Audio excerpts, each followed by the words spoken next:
සමාජ විෂමතාවය මේ කියන්නේ දැන් කොල්ලෙක් මහතයි නම් ඌ මහතයි ඉතින් එච්චරයි. කෙල්ලෙක් එහෙම මහතයි නම් ඒකටත් අර චබී හරි මොකක් හරියක් හදාගෙන ඒකත් අර හොඳ අතකට හරව ගන්න ඕනේ ඌ.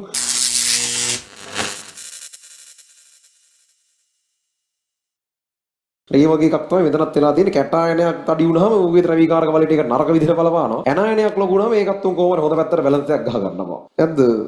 පිරිමි සංහතිය අසාධාරණ පොඩි සීන් එකක් වල තියෙනනේ එහෙම එකක්. අර මොනවා කරත් හොඳයි වගේ සීන් එකක්. ඔන්ලයින් පිරිමි ළමයි. නැද්ද මං කියන්නේ. ඉතිහාසයේ පළවෙනිව තමයි මම හිතන්නේ මම ඒක කිව්වේ. ඔන්ලයින් පිරිමි ළමයි. පිරිමි ළමයින්ටත් අපි කියනවනේ. කවුද යකෝ කියන්නේ? අපි නම් කියන්නේ. ඒ පිරිමි ළමයින්ට කවුද අපි කියන්නේ? එඟත් එක්ක හිරි වැටලා යනවා. එහෙම කියන්නේ. එහෙම කියනවා. මන්ද දැන් කියනවා. ඉතින් මන් දන්නේ නැහැ. පිරිමි ළමයි මට උදව් කරා. උඹලට චබී කියනවා කවුරු හරි. ඔන්ලයින් මහත පිරිමි ළමයි. උඹලට චබී කියනවා. ඒකනේ අපි නම් කියන්නේ තඩියා කියලා. අන්න හරි ඒක. උන්ට තඩියෝ කියලා නේ කියන්නේ. ජොලා නම් දානවනේ. තඩියා. ඔයගේ නන්නේ අපි කියන්නේ. ජොලා. ඒක තමයි කියන්නේ.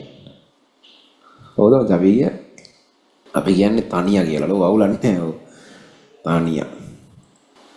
බතලයා ජිම් පප්පා කියනනම් මම බවුල කියවෙන්නේ මම දෙවනියා. උඩේකෝ යටේකෝ ඉන්නවා. මැරල් සුනිල්